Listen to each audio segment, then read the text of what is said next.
हाँ जी ਸਾਰਿਆਂ ਨੂੰ ਸਤਿ ਸ਼੍ਰੀ ਅਕਾਲ ਜੀ ਤੇ ਸਭ ਤੋਂ ਪਹਿਲਾਂ ਵਾਹਿਗੁਰੂ ਜੀ ਕਾ ਖਾਲਸਾ ਵਾਹਿਗੁਰੂ ਜੀ ਕੀ ਫਤਿਹ। ਉਮੀਦ ਕਰਦਾ ਤੁਸੀਂ ਸਾਰੇ ਠੀਕ ਹੋਵੋਗੇ ਤੇ ਜਿੱਦਾਂ ਤੁਸੀਂ ਆਪਣੀ ਸਪੋਰਟ ਦੇ ਰਹੇ ਹੋ ਉਦਾਂ ਹੀ ਸਪੋਰਟ ਬਣਾਈ ਰੱਖਿਓ, ਆਪਣੀ ਪਿਆਰ ਦਿੰਦੇ ਰਹੋ ਚੈਨਲ ਨੂੰ। ਤੇ ਅੱਜ ਮੈਂ ਨਵੀਂ ਵੀਡੀਓ ਅਪਲੋਡ ਕਰ ਰਿਹਾ ਜੀ ਜਪਜੀ ਸਾਹਿਬ ਦੀ ਵਿਆਖਿਆ ਦੀ, ਜੋ ਕਿ ਗਿਆਨੀ ਠਾਕੁਰ ਸਿੰਘ ਜੀ ਦੀ ਆ। ਤੁਸੀਂ ਦੇਖੋ ਜਾ ਕੇ, ਮੈਂ ਤੁਹਾਨੂੰ ਮਿਲਦਾ ਜੀ ਸਮਾਪਤੀ ਦੇ ਵਿੱਚ। चौथा दरवाजा है ब्रह्म ज्ञान। चार दरवाजे ने मुक्ति दे, मन्नै भाव है मोख द्वार। ਜਿਹੜਾ ਮੰਨਣ ਕਰਦਾ ਨਾਮ ਦਾ ਉਹ ਮੁਕਤੀ ਦਾ ਦਰਵਾਜ਼ਾ ਪ੍ਰਾਪਤ ਕਰ ਲੈਂਦਾ। ਇਹਨਾਂ ਚਾਰਾਂ ਵਿੱਚੋਂ ਜੇ ਇੱਕ ਦਰਵਾਜ਼ਾ ਵੀ ਮਿਲ ਗਿਆ ਤਾਂ ਬਹੁਤ ਵਧੀਆ। ਕਲਯੁਗ ਦੇ ਵਿੱਚ ਨਾ ਤਾਂ ਵਾਸ਼ਨਾ ਰੁਕ ਸਕਦੀਆਂ ਨੇ, ਨਾ ਹੀ ਸੰਤੋਖ ਆਉਂਦਾ ਮਨ ਨੂੰ, ਨਾ ਹੀ ਬ੍ਰਹਮ ਗਿਆਨ ਹੋ ਸਕਦਾ। ਕਲਯੁਗ ਦੇ ਵਿੱਚ ਇੱਕੋ ਹੀ ਚੀਜ਼ ਵੱਡੀ ਹੈ ਜਿਹੜੀ ਆਪਾਂ ਸੌਖੀ ਪ੍ਰਾਪਤ ਕਰ ਸਕਦੇ ਹਾਂ। ਧਨ ਧਨ ਸਤ ਸੰਗਤ ਜਿਤ ਹਰ ਰਸ ਪਾਇਆ, ਮਿਲ ਜਨ ਨਾਨਕ ਨਾਮ ਪ੍ਰਗਾਸ। ਇਸ ਕਰਕੇ ਮਹਾਰਾਜ ਕਹਿੰਦੇ ਨੇ ਮੰਨੈ ਪਾਵ ਹੈ ਮੋਖ ਦੁਆਰ। ਮੁਕਤੀ ਦਾ ਦਰਵਾਜ਼ਾ ਜਿਹੜਾ ਹੈ ਗਿਆਨ, ਬ੍ਰਹਮ ਗਿਆਨ, ਇਹਨੂੰ ਪ੍ਰਾਪਤ ਕਰ ਲੈਂਦੇ ਗੁਰਮੁਖ ਪਿਆਰੇ। ਇਸ ਪ੍ਰਕਾਰ ਪਾਉਂਦੇ ਹਨ ਕਲਿਆਣ। ਮੰਨੈ ਪਰਵਾਰੈ ਸਾਧਾਰ। ਇੱਕ ਪ੍ਰਤੱਖ ਪਰਿਵਾਰ ਹੈ ਆਪਣਾ, ਇੱਕ ਇੰਦਰੀਆਂ ਦਾ ਪਰਿਵਾਰ ਹੈ, ਇੱਕ ਅੰਦਰ ਮਨ ਦਾ ਪਰਿਵਾਰ ਹੈ। ਇਹ ਤਿੰਨ ਪਰਿਵਾਰ ਨੇ ਜਿਨ੍ਹਾਂ ਦੇ ਰਾਹੀਂ ਆਪਾਂ ਨੇ ਕਲਿਆਣ ਪਾਉਣੀ। ਇੱਕ ਤਾਂ ਹੈ ਕਿ ਗੁਰਮੁਖ ਆਪਣੇ ਪਰਿਵਾਰ ਨੂੰ ਹੀ ਸੁਧਾਰ ਲੈਂਦੇ, ਜਿਵੇਂ ਭਗਤ ਕਬੀਰ ਜੀ ਨੇ ਕਮਾਲਾ ਕਮਾਲੀ ਲੋਈ ਸਣੇ ਸਾਰਾ ਪਰਿਵਾਰ ਤਾਂ। ਇਸੇ ਪ੍ਰਕਾਰ ਬੜਿਆਂ ਗੁਰਸਿੱਖਾਂ ਨੇ ਆਪਣੇ ਗ੍ਰਸਤੀ ਜੀਵਨ ਵਿੱਚ ਪਰਿਵਾਰ ਦੀ ਕਲਿਆਣ ਕੀਤੀ ਤੇ ਪਰਿਵਾਰ ਦਾ ਕਲਿਆਣ ਕਰਨਾ ਵੀ ਚਾਹੀਦਾ। ਪਰਿਵਾਰ ਦੇ ਮੁਖੀ ਦੇ ਸਿਰ ਤੇ ਇੱਕ ਸਾਰੀ ਗੱਲ ਖੜੀ। ਜੇ ਮੁਖੀ ਬੰਦਾ ਅੰਮ੍ਰਿਤ ਛਕਦਾ, ਬਾਣੀ ਪੜ੍ਹਦਾ, ਫਿਰ ਉਹ ਕਲਿਆਣ ਦਾ ਹੱਕਦਾਰ ਹੋ ਜਾਂਦਾ। ਪਰ ਨਾਲ ਪਰਿਵਾਰ ਨੂੰ ਵੀ ਨਾਲ ਲਾਉਣਾ ਕੋਸ਼ਿਸ਼ ਕਰੋ। ਅੱਗੇ ਤਾਂ ਉਹਨਾਂ ਦੇ ਕਰਮ ਹੁੰਦੇ ਨੇ, ਬੱਚਿਆਂ ਦੇ, ਰਿਸ਼ਤੇਦਾਰਾਂ ਦੇ। ਥੋੜਾ ਥੋੜਾ ਕਰਕੇ ਪ੍ਰੇਰਣਾ ਦਿੰਦੇ ਜਾਓ ਅੰਮ੍ਰਿਤ ਛਕਣ ਦੀ, ਬਾਣੀ ਪੜ੍ਹਨ ਦੀ। ਫਿਰ ਇਸੇ ਪ੍ਰਕਾਰ ਹੌਲੀ ਹੌਲੀ, ਜਿਵੇਂ ਕਹਿੰਦੇ ਨੇ, ਜੇ ਇੱਕ ਗੁਰਸਿੱਖ ਬੱਚਾ ਘਰ 'ਚ ਹੋਵੇ, ਜਿਵੇਂ ਭਾਈ ਆਕੁਲ ਦੀ ਪੁੱਤਰੀ ਸੀ, ਇਹਦੀ ਸਾਖੀ ਹਫ਼ਤਾ ਕੁ ਪਹਿਲਾਂ ਆਈ, 10 ਦਿਨ ਪਹਿਲਾਂ। ਸੋ ਭਾਈ ਆਕਲ ਦੀ ਪੁੱਤਰੀ ਵਿਆਹੁਣ ਯੋਗ ਹੋ ਗਈ ਤਾਂ ਉਹਨੇ ਪੁਰੋਹਿਤ ਨੂੰ ਕਿਹਾ ਵੀ ਕੋਈ ਲੱਭ ਕੇ ਰਿਸ਼ਤਾ, ਬੱਚੀ ਦਾ ਰਿਸ਼ਤਾ ਕਰ ਦੇ। ਉਹ ਲੱਭਦਾ ਲਵਾਉਂਦਾ, ਕੋਈ ਮਿਸਤਰੀ ਸੀ ਇਹ ਤਰਖਾਣ, ਕੋਈ ਚੰਗਾ ਜਿਹਾ ਘਰ ਦੇਖਿਆ ਉਹਨੇ ਵੀ ਘਰ ਵਧੀਆ ਤੇ ਰਿਸ਼ਤਾ ਕਰਿਆ ਆਂਦਾ। ਭਾਈ ਆਕਲ ਚੌਥੇ ਪਾਤਸ਼ਾਹ ਦਾ ਸਿੱਖ, ਸਾਰੀ ਜ਼ਿੰਦਗੀ ਚੌਥੇ ਪਾਤਸ਼ਾਹ ਦੀ ਸੇਵਾ ਕੀਤੀ, ਫਿਰ ਪੰਜਵਿਆਂ ਦੀ ਕੀਤੀ, ਫਿਰ ਛੇਵੇਂ ਪਾਤਸ਼ਾਹ ਵੇਲੇ ਤੱਕ ਰਿਹਾ। ਭਾਈ ਆਕਲ ਦੀ ਪੁੱਤਰੀ ਦਾ ਜੋ ਰਿਸ਼ਤਾ ਹੋ ਗਿਆ, ਪੁਰੋਹਿਤ ਨੂੰ ਕਹਿੰਦਾ ਵੀ ਉਹ ਗੁਰਸਿੱਖ ਹੈ ਕਿ ਨਹੀਂ ਜਿੱਥੇ ਰਿਸ਼ਤਾ ਕੀਤਾ।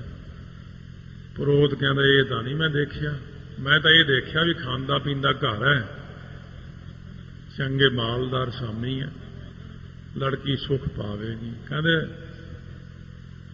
ਦੇਖਿਆ ਨਹੀਂ ਹੈ? ਕਹਿੰਦੇ ਨਾ। ਕਹਿੰਦੇ ਫਿਰ ਤੇ ਬੜੀ ਮਾੜੀ ਗੱਲ ਹੋਈ, ਫਿਰ ਤਾਂ ਮੇਰੀ ਲੜਕੀ ਸਾਰੀ ਜ਼ਿੰਦਗੀ ਬਾਣੀ ਪੜ੍ਹਦੀ ਰਹੀ, ਉੱਥੇ ਜਾ ਕੇ ਕੀ ਪਤਾ ਕਿਹੋ ਜਿਹਾ ਪਰਿਵਾਰ ਹੋਵੇ। ਜਦੋਂ ਵਿਆਹੁਣ ਵਾਸਤੇ ਆਏ, ਭਾਈ ਸਾਧੂ ਸੀ ਉਹਦਾ ਨਾਮ। ਸੋ ਇਸ ਪ੍ਰਕਾਰ ਜਿਹੜਾ ਲੜਕਾ ਸੀ ਉਹਦੇ ਪਿਤਾ ਦਾ ਨਾਮ ਸੀ ਭਾਈ ਸਾਦਾ। ਭਾਈ ਸਾਦਾ ਆਪਣੇ ਪੁੱਤਰ ਨੂੰ ਵਿਆਹੁਣ ਆਇਆ ਜਦੋਂ। ਇਹ ਪਿੰਡ ਦਾ ਨਾਮ ਹੈ ਵੱਡੇ ਘਰ। ਇਹ ਵੱਡੇ ਘਰ ਪਿੰਡ ਜਿਹੜਾ ਹੈ, ਉੱਥੇ ਜਦੋਂ ਵਿਆਹੁਣ ਵਾਸਤੇ ਆਇਆ, ਜਦੋਂ ਲੈਣ ਆਏ ਤਾਂ ਦੇਖਿਆ ਇਹ ਤੇ ਹੋਰ ਹੀ ਤਰ੍ਹਾਂ ਦੇ ਨੇ, ਜਿਵੇਂ ਕਹਿੰਦੇ ਹਮ ਘਰ ਭੂਤ ਨੇ ਆਏ। ਤੇ ਭੂਤ ਨੇ ਜੇ ਲੱਗਦੇ ਨਾ, ਕੋਈ ਵਾਹਿਗੁਰੂ ਵਾਹਿਗੁਰੂ ਤਾਂ ਕਰਦਾ ਨਜ਼ਰ ਨਹੀਂ ਆ ਰਿਹਾ, ਇਹ ਤਾਂ ਹੋਰ ਹੀ ਸ਼ਕਲਾਂ ਨੇ ਇਹਨਾਂ ਦੀਆਂ। ਹੌਲੀ ਹੌਲੀ ਗੱਲ ਕੱਢਦਿਆਂ ਗੱਲ ਨਿਕਲਿਆ ਵੀ ਇਹ ਤਾਂ ਕਬਰ ਨੂੰ ਮੰਨਣ ਵਾਲੇ ਨੇ, ਸੁਲਤਾਨੀਏ ਪੀਰ ਨੂੰ ਮੰਨਦੇ ਨੇ। ਭਾਈ ਆਕਲ ਨੇ ਤਾਂ ਬੜਾ ਦੁੱਖ ਮਨਾਇਆ। ਹੇ ਗੁਰੂ ਰਾਮਦਾਸ, ਹੇ ਗੁਰੂ ਅਰਜਨ ਦੇਵ ਜੀ ਮਹਾਰਾਜ, ਹੇ ਗੁਰੂ ਹਰਗੋਬਿੰਦ ਸਾਹਿਬ ਮਹਾਰਾਜ, ਇਹ ਕੀ ਵਰਤ ਗਿਆ ਸਾਡੇ ਨਾਲ। ਬੜਾ ਮਨ ਨੂੰ ਦੁੱਖ ਹੋਇਆ। ਪਰ ਨਹੀਂ ਗੁਰਸਿੱਖ, ਤੇਰੇ ਕਰਮ ਚੰਗੇ ਨੇ। ਜਦੋਂ ਚੱਲੇ ਇੱਥੋਂ ਬੀਬੀ ਵੀ ਵਿਚਾਰੀ ਰੋਂਦੀ ਜਾਵੇ, ਹੁਣ ਡੋਲੇ 'ਚ ਬੈਠੀ ਰੋਂਦੀ ਜਾਂਦੀ, ਕਹਾਰ ਚੁੱਕੀ ਜਾਂਦੇ ਨੇ। ਗਰਮੀਆਂ ਦੇ ਦਿਨ ਸੀ, ਰਾਤ ਨੂੰ ਚੱਲੇ, ਥੋੜਾ ਰਾਹ 'ਚ ਵਿਸ਼ਰਾਮ ਕੀਤਾ, ਫਿਰ ਸਵੇਰੇ ਚੱਲੇ। ਉਹਨਾਂ ਦਿਨਾਂ 'ਚ ਮਹਾਰਾਜ ਸੱਚੇ ਪਾਤਸ਼ਾਹ ਪਾਵਨ ਪਵਿੱਤਰ ਸਥਾਨ ਭਾਈ ਕੀ ਡੋਲੀ ਠਹਿਰੇ ਹੋਏ, ਆਸਾ ਦੀ ਵਾਰ ਦਾ ਕੀਰਤਨ ਲੱਗਿਆ, ਸੰਗਤ ਸਜੀ ਹੋਈ ਹੈ। ਇਹ ਬਾਰ-ਬਾਰ ਪਿੰਡ ਤੋਂ ਜਾ ਰਹੇ ਨੇ ਲੈ ਕੇ, ਤਾਂ ਕੀਰਤਨ ਦੀ ਆਵਾਜ਼ ਕੰਨਾਂ 'ਚ ਪਈ। ਭਾਈ ਸਾਧੂ ਅੱਗੇ ਘੋੜੀ ਤੇ ਹੈ, ਉਹਦਾ ਪਿਤਾ ਬਰਾਤ ਸਮੇਤ ਹੋਰ ਅੱਗੇ ਜਾ ਰਿਹਾ ਕਾਫੀ। ਭਾਈ ਆਕਲ ਦੀ ਪੁੱਤਰੀ ਨੇ ਕਹਾਰਾਂ ਨੂੰ ਥੋੜਾ ਜਿਹਾ ਸੋਨਾ ਦੇਤਾ। ਇਹ ਭਰਾਵੋ, ਤੁਹਾਨੂੰ ਪਤਾ ਕਿ ਮੈਂ ਗੁਰਸਿੱਖ ਦੀ ਪੁੱਤਰੀ ਹਾਂ, ਗਲਤ ਥਾਂ ਵਿਆਹੀ ਗਈ, ਥੋੜਾ ਇੰਨੀ ਕਿਰਪਾ ਤਾਂ ਕਰ ਦਿਓ, ਸਾਡੇ ਸਤਿਗੁਰੂ ਇੱਥੇ ਆਏ ਹੋਏ ਨੇ। ਜਦੋਂ ਲੈ ਕੇ ਗਏ, ਦੂਰੋਂ ਹੀ ਉਤਰ ਗਈ, ਤਾਂ ਮੱਥਾ ਟੇਕ ਕੇ ਮਹਾਰਾਜ ਦੇ ਸਾਹਮਣੇ ਬੈਠੀ। ਮਹਾਰਾਜ ਦੇਖ ਕੇ ਕਹਿੰਦੇ, ਬੀਬਾ ਤੇਰੇ ਤੇ ਵਿਆਹ ਵਾਲੇ ਕੱਪੜੇ ਪਾਏ ਨੇ, ਕਿੱਧਰੋਂ ਆ ਰਹੇ ਹੋ? ਕਹਿੰਦੇ ਮਹਾਰਾਜ ਦੇ ਚਰਨਾਂ ਤੇ ਡੇਕ ਕੇ ਬੇਨਤੀ ਕੀਤੀ, ਮਹਾਰਾਜ ਮੈਂ ਭਾਈ ਆਕਲ ਦੀ ਪੁੱਤਰੀ, ਚੌਥੇ ਪਾਤਸ਼ਾਹ ਸੇਵਾ ਕੀਤੀ, ਪੰਜਵਿਆਂ ਦੀ ਕੀਤੀ, ਸਾਰੀਆਂ ਮੰਗਾਂ ਮੰਗੀਆਂ, ਮਿਲੀਆਂ, ਅੱਜ ਤੁਹਾਡੇ ਚਰਨਾਂ 'ਚ ਹਾਜ਼ਰ ਹੋਈਆਂ। ਮੈਨੂੰ ਸੁਲਤਾਨੀਏ ਪੀਰ ਨੂੰ ਮੰਨਣ ਵਾਲੇ ਦੇ ਨਾਲ ਵਿਆਹ ਦਿੱਤਾ, ਹੁਣ ਦੱਸੋ ਮੈਂ ਕੀ ਕਰਾਂ? ਮਹਾਰਾਜ ਉਹਨਾਂ ਨੂੰ ਸਿੱਖੀ ਬਖਸ਼ੋ। ਮਹਾਰਾਜ ਦਿਆਲੂ ਨੇ। ਸੱਚੇ ਪਾਤਸ਼ਾਹ ਕਹਿੰਦੇ ਸਿੱਖੀ ਤਾਂ ਤੇਰੇ ਪੋਤਰਿਆਂ ਪੜਪੋਤਰਿਆਂ ਕੋਲ ਹੋਵੇਗੀ, ਤੁਹਾਡੇ ਤਾਂ ਗਾਹਾਂ ਵੀ ਜਿਹੜੇ ਹੋਣਗੇ ਉਹ ਵੀ ਸਾਡੀ ਸੇਵਾ ਕਰਨਗੇ ਆ ਕੇ। ਇਸ ਕਰਕੇ ਤੁਹਾਡੇ ਕੋਲ ਵਿੱਚ ਤਾਂ ਬੜੀ ਸਿੱਖੀ ਹੋਵੇਗੀ, ਤੇਰੇ ਪਤੀ ਕੋਲ ਵੀ ਸਿੱਖੀ ਹੋਵੇਗੀ। ਇਹਨੇ ਨੂੰ ਸਾਧੂ ਵੀ ਭਾਲਦਾ, ਉੱਥੇ ਆ ਗਿਆ ਉਹਦਾ ਪਤੀ। ਪਹਿਲਾਂ ਤਾਂ ਆਕੜ ਕੇ ਜੇ ਤੁਰੇ ਵੀ ਮੈਂ ਨਹੀਂ ਮੱਥਾ ਟੇਕਣਾ, ਮੈਂ ਤਾਂ ਪੀਰ ਨੂੰ ਮੰਨਦਾ। ਜਦੋਂ ਹੁਣ ਮਹਾਰਾਜ ਦੇ ਸਾਹਮਣੇ ਆਇਆ, ਐਸੀ ਕਿਰਪਾ ਦ੍ਰਿਸ਼ਟੀ ਹੋਈ, ਮਹਾਰਾਜ ਦੇ ਚਰਨਾਂ ਤੇ ਮੱਥਾ ਰੱਖ ਕੇ ਰੋਣ ਲੱਗ ਪਿਆ। ਸਤਿਗੁਰੂ ਨੇ ਸਿੱਖੀ ਦੀ ਦਾਤ ਦਿੱਤੀ, ਇਹਦੇ ਪਿਤਾ ਨੂੰ ਦਿੱਤੀ। ਮਹਾਰਾਜ ਕਹਿੰਦੇ ਤੇਰੀ ਕੁਲ ਵਿੱਚ ਇੱਕ ਸਾਡਾ ਗੁਰਸਿੱਖ ਜਨਮ ਲਵੇਗਾ, ਫਿਰ ਸਾਰੀ ਕੁਲ ਨੂੰ ਹੀ ਸੁਧਾਰ ਦੇਗਾ। ਉਹ ਭਾਈ ਰੂਪਾ ਜਿਹਨੇ ਜਨਮ ਲਿਆ ਉਸ ਕੁਲ ਦੇ ਵਿੱਚ, ਉਹ ਭਾਈ ਰੂਪਾ ਤੇ ਸਾਧੂ ਦੀ ਸਾਖੀ ਬੜੀ ਵਾਰ ਸੁਣੀ, ਜਿਨ੍ਹਾਂ ਨੇ 6ਵੇਂ ਪਾਤਸ਼ਾਹ ਨੂੰ ਜੰਗਲ ਵਿੱਚ ਪਾਣੀ ਪਿਆਇਆ ਸੀ, ਜਿਨ੍ਹਾਂ ਦਾ ਪਾਣੀ ਬਹੁਤ ਠੰਡਾ ਹੋ ਗਿਆ ਸੀ। ਤੇ ਇਸ ਪ੍ਰਕਾਰ ਇੱਕ ਪੁੱਤਰੀ ਗੁਰਸਿੱਖ ਦੀ ਆਪਣੇ ਸਹੁਰੇ ਘਰ ਨੂੰ, ਆਪਣੇ ਪੇਕੇ ਘਰ ਨੂੰ ਸੁਧਾਰ ਲੈਂਦੀ ਹੈ। 7 ਨਾਨਕਿਆਂ ਦੀਆਂ, 7 ਸਹੁਰਿਆਂ ਦੀਆਂ, 7 ਦਾਦਕਿਆਂ ਦੀਆਂ, 21 ਕੁਲਾਂ ਨੂੰ ਇੱਕ ਗੁਰਸਿੱਖ ਸਵਾਰ ਲੈਂਦਾ। ਮੰਨੈ ਪਰਿਵਾਰ ਹੈ ਸਾਧਾਰ, ਕਿਉਂ ਆਪਣੇ ਪਰਿਵਾਰ ਦਾ ਕਲਿਆਣ ਕਰਦੇ ਨੇ। ਫਿਰ ਜਿਹੜਾ ਆਪਣਾ ਪਰਿਵਾਰ, ਆਪਣੀਆਂ ਇੰਦਰੀਆਂ ਨੇ, ਇੰਦਰੀਆਂ ਨੂੰ ਵੀ ਸੁਧਾਰ ਲੈਂਦੇ ਨੇ। ਰੋਜ਼ ਆਨੰਦ ਸਾਹਿਬ ਦਾ ਪਾਠ ਕਰਦੇ ਨੇ। ਇਹ ਨੇਤਰੋ ਮੇਰਿਓ ਹਰ ਤੁਮ ਮੈਂ ਜੋਤ ਧਰੀ, ਹਰ ਬਿਨ ਅਵਰ ਨਾ ਦੇਖੋ ਕੋਈ, ਹਰ ਬਿਨ ਅਵਰ ਨਾ ਦੇਖੋ ਕੋਈ, ਨਦਰੀ ਹਰ ਨਿਹਾਲਿਆ। ਇਹੋ ਵਿਸ ਸੰਸਾਰ ਤੁਮ ਦੇਖਦੇ, ਇਹੋ ਹਰ ਕਾ ਰੂਪ ਹੈ, ਹਰ ਰੂਪ ਨਦਰੀ ਆਇਆ। ਗੁਰ ਪ੍ਰਸਾਦੀ ਬੁੱਝਿਆ ਜਾਂ ਵੇਖਾਂ, ਹਰ ਇੱਕ ਹੈ, ਹਰ ਬਿਨ ਅਵਰ ਨਾ ਕੋਈ। ਕਹਿ ਨਾਨਕ ਇਹ ਨੇਤਰ ਅੰਧ ਸੇ, ਸਤਿਗੁਰ ਮਿਲਿਆ ਦਿਵ ਦ੍ਰਿਸ਼ਟ ਹੋਈ। ਇਸ ਰਵਣੋ ਮੇਰਿਓ ਸਾਚਾ ਸੁਣਨਾ ਨੂੰ ਪਠਾਏ, ਇਹ ਨੇਤਰੋ ਮੇਰਿਓ, ਇਹ ਰਸਨਾ ਤੂੰ ਅਨਰਸ ਰਾਜ ਰਹੀ। ਸਾਰੀਆਂ ਇੰਦਰੀਆਂ ਨੂੰ ਉਪਦੇਸ਼ ਦੇਤਾ ਮਹਾਰਾਜ ਨੇ ਕਿ ਸਾਰੀਆਂ ਇੰਦਰੀਆਂ ਜਿਹੜੀਆਂ ਨੇ ਉਹ ਉਪਦੇਸ਼ ਵਿੱਚ ਲੱਗ ਕੇ ਇੰਦਰੀਆਂ ਰੂਪੀ ਪਰਿਵਾਰ ਨੂੰ ਸੁਧਾਰ ਲੈਣਾ। ਗੁਰਸਿੱਖ ਆਪਣੀਆਂ ਇੰਦਰੀਆਂ ਨੂੰ ਸੁੱਧ ਕਰ ਲੈਂਦੇ ਨੇ ਸਤਿਗੁਰੂ ਦੇ ਹੁਕਮ ਅਨੁਸਾਰ। ਇਹ ਹੁਣ ਜਿਤ ਲਾਈਆਂ ਤੇ ਲੱਗਦੀਆਂ ਨੇ ਖਿੰਜੋ ਤਾੜਾ।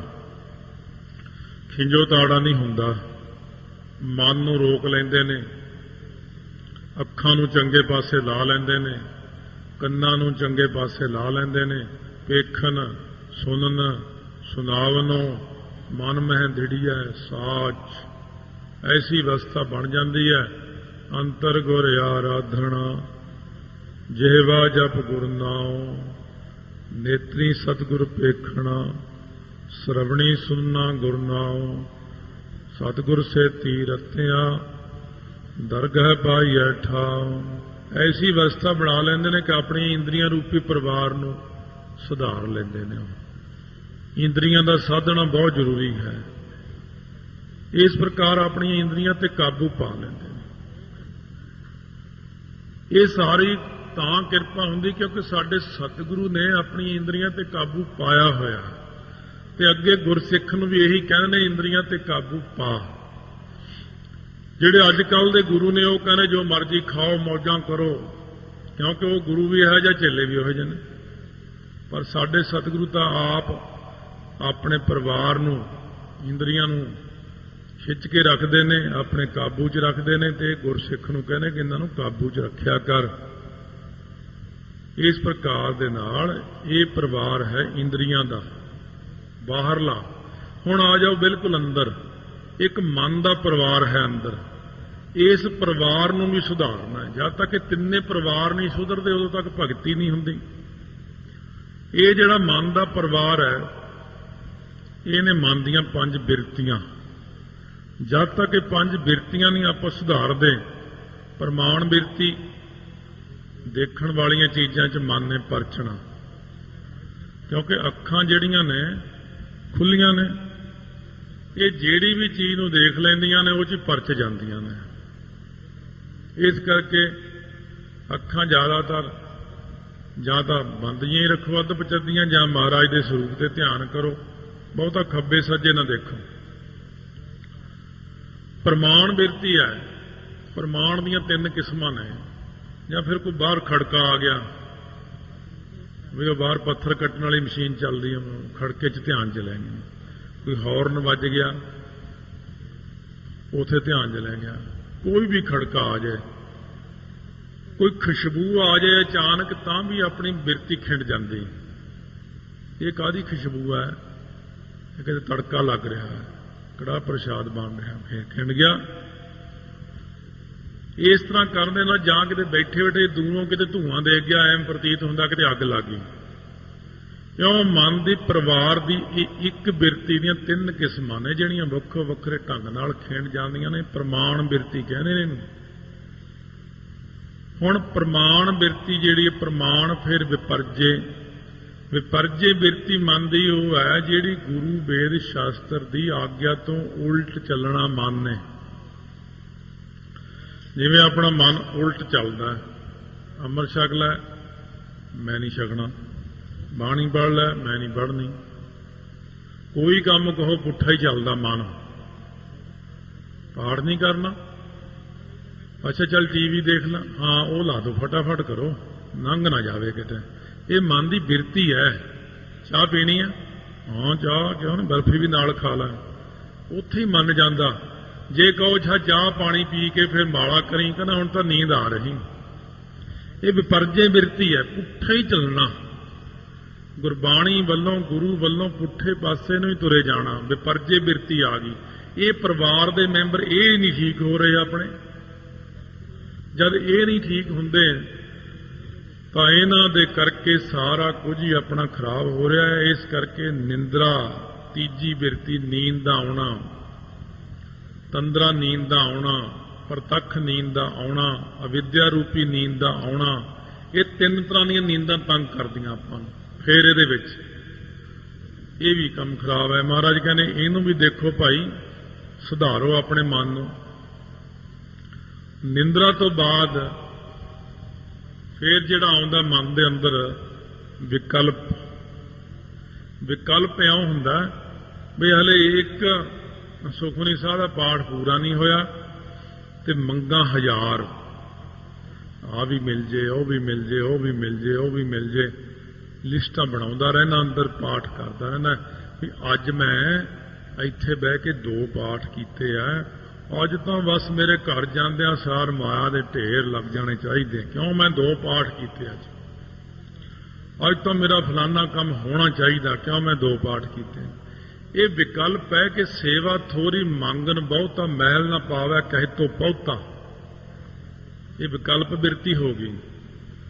ਹੁਣ ਇਹ ਵਿਕਲਪ ਆਪਣੇ ਠੀਕ ਕਰੋ ਕਿ ਜਥਾ ਲਾਭ ਤਥਾ ਸੰਤੁਸ਼ਟ ਵਿੱਚ ਹੀ ਠੀਕ ਹੈ। ਜਿੰਨਾ ਤੁਸੀਂ ਦਿੱਤਾ ਬਸ। ਮਹਾਰਾਜ ਸੱਚੇ ਪਾਤਸ਼ਾਹ ਸੇਵਾ ਕਛੂ ਨਾ ਜਾਣੋ ਨੀਚ ਮੂਰਖਾਰੇ, ਅਸੀਂ ਕੀ ਜਾਣਦੇ ਹਾਂ। 2 ਪਾਠ ਇੱਥੇ ਤਾਂ ਇੰਨੀ ਦੁਨੀਆ ਕਰਦੇ, ਇੰਨੇ ਪਾਠ ਕਰਦੇ, ਇਉਂ ਆਪਣੇ ਮਨ ਨੂੰ ਹੋੜਨਾ। ਇੱਕ ਹੁੰਦੀ ਸਿਮਰਤੀ। ਸਿਮਰਤੀ ਉਹ ਹੁੰਦੀ ਵੈਸੇ ਚੰਗਾ ਭਲਾ ਟਿਕਿਆ ਹੋਇਆ ਮਨ ਹੁੰਦਾ ਆਪਣਾ, ਜੇ ਕਿਤੇ ਪਾਠ ਕਰਨ ਲੱਗ ਜਾਓ ਫਿਰ ਬੀਤੇ ਹੋਏ ਸਮੇਂ ਦੀਆਂ ਸਾਰੀਆਂ ਗੱਲਾਂ ਯਾਦ ਆਉਣ ਲੱਗ ਜਾਂਦੀਆਂ ਨੇ। ਚੰਗਾ ਭਲਾ ਮਨ ਟਿਕਿਆ ਹੋਇਆ ਬਾਣੀ ਪੜ੍ਹਨ ਵੇਲੇ ਇਹ ਇੰਨੀਆਂ ਗੱਲਾਂ ਯਾਦ ਆਉਂਦੀਆਂ ਜਿਹੜੀਆਂ ਆਪਾਂ ਨੇ ਕਦੇ ਸੋਚੀਆਂ ਵੀ ਨਹੀਂ ਹੁੰਦੀਆਂ। ਉਹਨੂੰ ਕਹਿੰਦੇ ਸਿਮਰਤੀ, ਕਿਉਂਕਿ ਮਨ ਦਾ ਟਿਕਾਓ ਹੋਣਾ ਸ਼ੁਰੂ ਹੁੰਦਾ।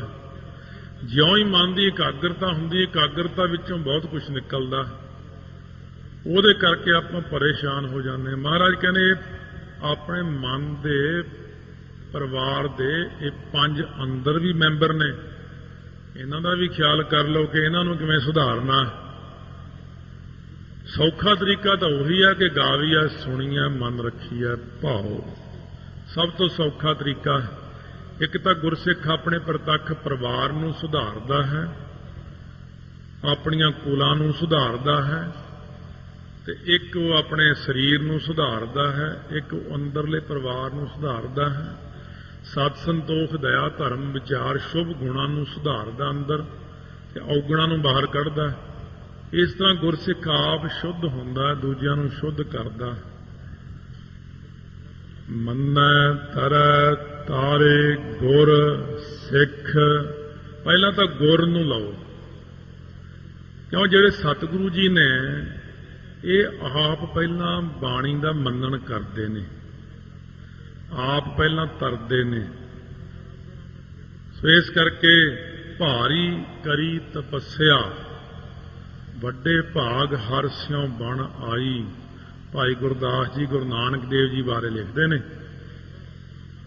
ਗੁਰੂ ਨਾਨਕ ਦੇਵ ਜੀ ਨੇ ਪਹਿਲਾਂ ਆਪ ਤਪੱਸਿਆ ਕੀਤੀ, ਫਿਰ 10ਵੇਂ ਪਾਤਸ਼ਾਹ ਕਹਿੰਦੇ ਨੇ ਇਹ ਵਿਦ ਕਰਤ ਤਪੱਸਿਆ ਭਇਓ ਦਵੈ ਤੇ ਏਕ ਰੂਪ ਹੋਏ ਗਇਓ।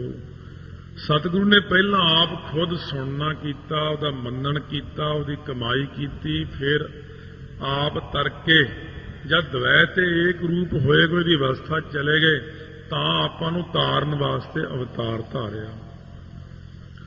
ਪਹਿਲਾਂ ਤਾਂ ਗੁਰੂ ਸਾਹਿਬ ਜੀ ਆਪ ਤਰਦੇ ਨੇ ਮੰਨਣ ਕਰਕੇ। ਵੈਸੇ ਵਾਸਤਵ ਵਿੱਚ ਤਾਂ ਸਾਰਾ ਉਹਨਾਂ ਦਾ ਦਿਖਾਵਾ ਹੀ ਹੈ, ਉਹ ਤਾਂ ਤਰੇ ਹੀ ਹੋਏ ਨੇ, ਉਹਨਾਂ ਨੂੰ ਕੁਛ ਲੋੜ ਨਹੀਂ, ਪਰ ਸਾਨੂੰ ਕਰਕੇ ਦਿਖਾਉਂਦੇ ਨੇ। ਇਸ ਕਰਕੇ ਫਿਰ ਜਿਹੜੇ ਗੁਰਸਿੱਖ ਨੇ ਮੰਨੈ ਤਰੈ ਤਾਰੇ ਗੁਰਸਿੱਖ, ਫਿਰ ਗੁਰਸਿੱਖ ਆਪ ਮੰਨਣ ਕਰਦੇ ਨੇ। ਗੁਰੂ ਦੀ ਸਿੱਖਿਆ ਨੂੰ ਸੁਣ ਕੇ ਗੁਰਾ ਇੱਕ ਦੇਹ ਬੁਝਾਈ, ਸਭਨਾ ਜੀਆਂ ਕਾ ਇੱਕ ਦਾਤਾ ਸੋ ਮੈਂ ਵਿਸਰ ਨਾ ਜਾਈ। ਗੁਰਸਿੱਖ ਆਪ ਤਰਦਾ ਤੇ ਦੂਸਰੇ ਗੁਰਸਿੱਖ ਨੂੰ ਗੁਰੂ ਦੀ ਸਿੱਖਿਆ ਸੁਣਾਉਂਦਾ ਹੈ। ਉਹਨੂੰ ਸੁਣਾ ਕੇ ਫਿਰ ਉਹ ਤਾਰੇ। ਤਰੈ ਤਾਂ ਆਪ ਇਕੱਲਾ ਤਰਦਾ, ਫਿਰ ਤਾਰੇ ਪਰਿਵਾਰ ਨੂੰ ਤੇ ਸਣੇ ਸੰਗਤ ਨੂੰ ਤੇ ਸਣੇ ਸਾਰਿਆਂ ਨੂੰ ਹੀ ਤਾਰ ਲੈਂਦਾ। ਇੱਕ ਜਾਣਾ ਬਹੁਤ ਹੁੰਦਾ, ਸਾਰਿਆਂ ਨੂੰ ਤਾਰਨ ਲਈ ਗੁਰਸਿੱਖ ਕਹਿੰਦੇ ਮਹਾਰਾਜ ਦੀ ਕਿਰਪਾ ਨਾਲ ਗੁਰਮੁਖ ਕੋਟ ਉਧਾਰ ਦਾ ਭਾਈ ਦੇ ਨਾਮ ਹੈ ਏਕ ਕਣੀ। ਜਿਵੇਂ ਭਾਈ ਬਿਧੀ ਚੰਦ ਜੀ ਮੱਝਾਂ ਵਗੈਰਾ ਪਹਿਲਾਂ ਚੋਰੀ ਕਰ ਦਿੰਦੇ, ਫਿਰ ਭਾਈ ਅਦਲੀ ਦੀ ਪ੍ਰਾਪਤੀ ਹੋਈ, ਮਿਲੇ ਅਦਲੀ ਭਾਈ, ਉਹਨਾਂ ਨੇ ਸਿੱਖਿਆ ਦਿੱਤੀ। ਉਹਨਾਂ ਨੇ ਭਾਈ ਬਿਧੀ ਚੰਦ ਨੂੰ 5ਵੇਂ ਪਾਤਸ਼ਾਹ ਕੋਲ ਲਿਆਂਦਾ, ਤਾਰਿਆ। ਸੋ ਜਦੋਂ ਗੁਜਰਾਤ ਦੇ ਦਿਓ ਨਗਰ ਵਿੱਚੋਂ ਸੰਗਤ ਆਈ ਕਿ ਮਹਾਰਾਜ ਤੁਸੀਂ ਉੱਥੇ ਚੱਲੋ, ਕਾਰ ਭੇਟਾ ਵੀ ਨਾਲ ਲੈ ਕੇ ਆਓ, ਨਾਲ ਚਰਨ ਪਾਓ। ਮਹਾਰਾਜ ਕਹਿੰਦੇ ਹੁਣ ਕੰਮ ਹੈ, ਅਸੀਂ ਆਪਣੇ ਥਾਂ ਭਾਈ ਬਿਧੀ ਚੰਦ ਨੂੰ ਭੇਜਦੇ। ਭਾਈ ਬਿਧੀ ਚੰਦ ਜੀ ਉੱਥੇ ਗਏ, ਬ੍ਰਹਮ ਗਿਆਨ ਦੇ ਸੰਯੁਕਤ। ਉੱਥੇ ਇੱਕ ਸੁੱਕਿਆ ਹੋਇਆ ਦਰਖਤ ਸੀ, ਬਾਗ 'ਚ ਉਹਦੇ ਥੱਲੇ ਬੈਠ ਗਏ। ਬਾਗ ਹਰਾ ਭਰਾ ਹੋ ਗਿਆ, ਲੋਕ ਮੰਨਣ ਲੱਗ ਪਏ। ਇਹਨਾਂ ਨੂੰ ਉੱਥੇ ਜਿਹੜਾ ਸੁੰਦਰ ਸ਼ਾਹ ਫਕੀਰ ਸੀ ਉਹਨੂੰ ਥੋੜਾ ਜਿਹਾ ਔਖਿਆਈ ਹੋਈ ਕਿ ਇਹ ਤਾਂ ਲੋਕ ਉਧਰ ਜਾਣ ਲੱਗ ਪਏ, ਮੇਰੀ ਮੰਨਤਾ ਘਟ ਗਈ। ਉਹਨੇ ਭਾਈ ਬਿਧੀ ਚੰਦ ਨੂੰ ਇਹ ਦਿਖਾਉਣ ਵਾਸਤੇ ਕਿ ਮੇਰੇ ਅੰਦਰ ਬੜੀ ਅਥਾਹ ਸ਼ਕਤੀ ਹੈ, ਸ਼ੇਰ ਦੀ ਸਵਾਰੀ ਕਰਦਾ ਹੋਇਆ ਪਹੁੰਚ ਗਿਆ। ਸ਼ੇਰ ਦੇ ਉੱਤੇ ਬੈਠਾ ਗਊਆਂ ਚਾਰਦਾ। ਭਾਈ ਬਿਧੀ ਚੰਦ ਦੇ ਜਦੋਂ ਕੋਲ ਆਇਆ ਉਹਨੇ ਸੋਚਿਆ ਭਾਈ ਬਿਧੀ ਚੰਦ ਡਰ ਕੇ ਜਾਂ ਤਾਂ ਦੌੜ ਜਾਏਗਾ ਤੇ ਜਾਂ ਮੇਰੀ ਈਨ ਮੰਨ ਲਏਗਾ। ਉਲਟ ਕੰਮ ਹੋਇਆ, ਜਦੋਂ ਆ ਕੇ ਸ਼ੇਰ ਨੇ ਭਾਈ ਬਿਧੀ ਚੰਦ ਦੇ ਚਰਨ ਚੱਟਣੇ ਸ਼ੁਰੂ ਕਰ ਦਿੱਤੇ ਤਾਂ ਸ਼ੇਰ ਪੱਥਰ ਬਣ ਗਿਆ ਉੱਥੇ। ਸੁੰਦਰ ਸ਼ਾਹ ਫਕੀਰ ਖੜਾ ਹੋ ਕੇ ਤੇ ਚਰਨਾਂ ਤੇ ਲੰਮਾ ਪੈ ਗਿਆ। ਸ਼ੇਰ ਦੇ ਕਹਿੰਦਾ ਮਹਾਰਾਜ ਸ਼ੇਰ ਦੀ ਕਲਿਆਣ ਕਰੋ। ਭਾਈ ਬਿਧੀ ਚੰਦ ਨੇ ਜਲ ਲੈ ਕੇ ਸ਼ੇਰ ਦੇ ਉੱਪਰ ਛਿੱਟਾ ਮਾਰਿਆ, ਵਾਹਿਗੁਰੂ ਕਹਿ ਕੇ ਸ਼ੇਰ ਦੀ ਜੂਨੀ ਛੁੱਟ ਗਈ, ਉਹਦੇ ਵਿੱਚੋਂ ਪ੍ਰਕਾਸ਼ ਨਿਕਲਿਆ। ਕਹਿੰਦੇ ਕੌਣ ਹੈ ਤੂੰ? ਕਹਿੰਦੇ ਮੈਂ ਬੜਾ ਪੁਰਾਣੇ ਸਮੇਂ ਦੇ ਵਿੱਚ ਸਵਰਗਾਂ ਦੇ ਵਿੱਚ ਬ੍ਰਹਸਪਤੀ ਦੀ ਬੇਅਦਬੀ ਕਰਤੀ, ਉਹ ਆਇਆ ਤੇ ਮੈਂ ਉੱਠ ਕੇ ਖੜਾ ਨਾ ਹੋਇਆ, ਮੈਂ ਗੰਧਰਵ ਸੀ। ਕਹਿੰਦੇ ਓਏ ਕਿਵੇਂ ਸ਼ੇਰ ਵਾਂਗੂ ਝਾਕਦਾ, ਜਾ ਕੇ ਸ਼ੇਰ ਦੀ ਜੂਨੀ 'ਚ ਪੈ। ਕਹਿੰਦੇ ਫੇਰ ਮੇਰਾ ਦਿਲ ਘਬਰਾ ਗਿਆ ਵੀ ਸ਼ੇਰ ਦੀ ਜੂਨੀ 'ਚ ਹੁਣ ਤੇ ਮਾੜੀ ਗੱਲ ਹੋਈ।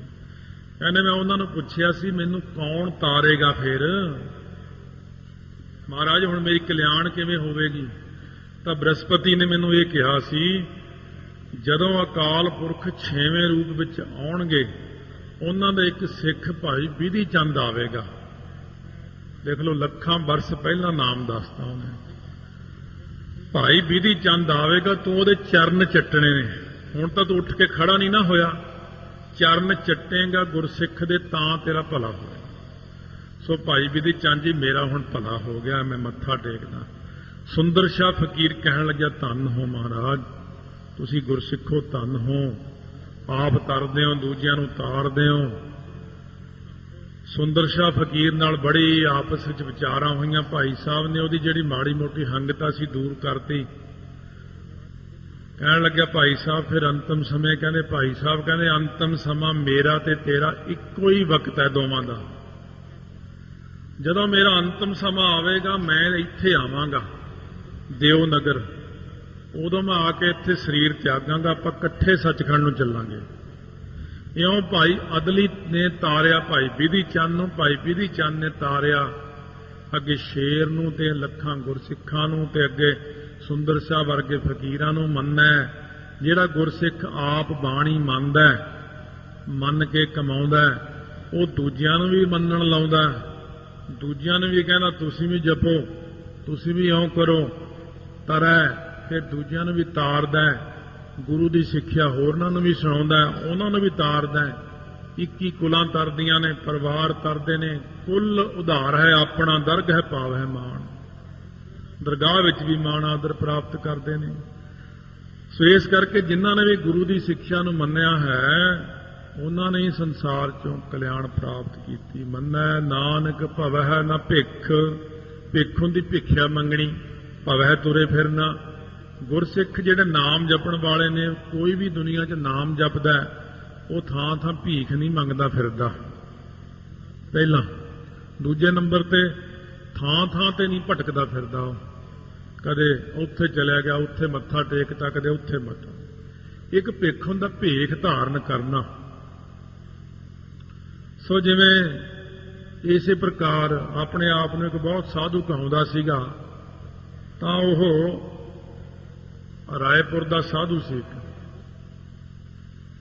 ਤੋ ਬਾਬਾ ਅਤਰ ਸਿੰਘ ਜੀ ਮਸਤੂਆਣਾ ਕੋਲ ਆ ਕੇ ਉਹਨੇ ਸੋਚਿਆ ਵੀ ਇਹਨਾਂ ਨੇ ਮਾਇਆ ਦਾ ਤਿਆਗ ਕਿਵੇਂ ਕੀਤਾ ਹੋਣਾ।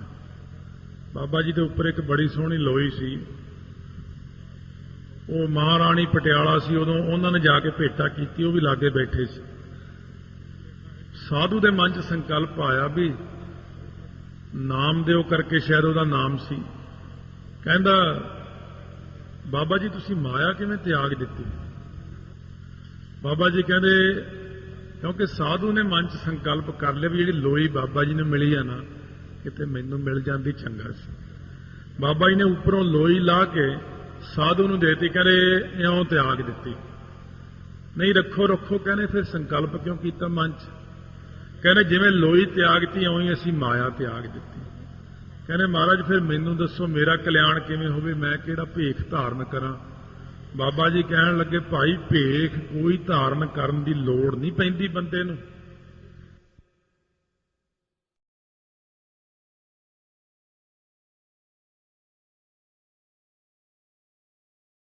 ਹਾਂਜੀ, ਉਮੀਦ ਕਰਦਾ ਤੁਸੀਂ ਵੀਡੀਓ ਦੇਖ ਲਈ ਹੋਏਗੀ। ਮੈਂ ਪਹਿਲਾਂ ਵੀ ਵੀਡੀਓਜ਼ ਅਪਲੋਡ ਕੀਤੀਆਂ ਹੋਈਆਂ ਨੇ ਜਪਜੀ ਸਾਹਿਬ ਦੀ ਵਿਆਖਿਆ ਦੀਆਂ, ਸੋ ਉਹ ਵੀ ਜਾ ਕੇ ਦੇਖੋ। ਆਪਣਾ ਸਪੋਰਟ ਇੱਦਾਂ ਹੀ ਬਣਾਈ ਰੱਖਿਓ ਤੇ ਚੈਨਲ ਨੂੰ ਸਬਸਕ੍ਰਾਈਬ ਜਿਹਨੇ ਨਹੀਂ ਕੀਤਾ ਉਹ ਚੈਨਲ ਨੂੰ ਸਬਸਕ੍ਰਾਈਬ ਕਰ ਲਵੇ, ਨੋਟੀਫਿਕੇਸ਼ਨ ਔਨ ਕਰ ਲਵੋ ਤੇ ਚੈਨਲ ਨੂੰ ਲਾਈਕ ਕਮੈਂਟ ਸ਼ੇਅਰ ਜ਼ਰੂਰ ਕਰਿਓ, ਜੋ ਕਿ ਆਪਣਾ ਚੈਨਲ ਉੱਪਰ ਜਾ ਸਕੇ, ਸਾਰਿਆਂ ਕੋਲ ਬਾਣੀ ਪਹੁੰਚ ਸਕੇ। ਅਗਰ ਕਿਸੇ ਨੂੰ ਕੋਈ ਸੁਜੈਸ਼ਨ ਦੇਣੀ ਹੈ ਤਾਂ ਉਸ ਕਮੈਂਟਸ ਦੇ ਵਿੱਚ ਜਾ ਕੇ ਦੇ ਸਕਦਾ ਆ। ਤੇ ਬਸ ਆਪਣਾ ਪਿਆਰ ਇੱਦਾਂ ਹੀ ਬਣਾਈ ਰੱਖਿਓ। ਮਿਲਦਾ ਮੈਂ ਤੁਹਾਨੂੰ ਅਗਲੀ ਵੀਡੀਓ ਦੇ ਵਿੱਚ, ਮਿਲਦੇ ਹਾਂ ਜਲਦੀ। ਠੀਕ ਹੈ ਜੀ। ਵਾਹਿਗੁਰੂ ਜੀ ਕਾ ਖਾਲਸਾ, ਵਾਹਿਗੁਰੂ ਜੀ ਕੀ ਫਤਿਹ।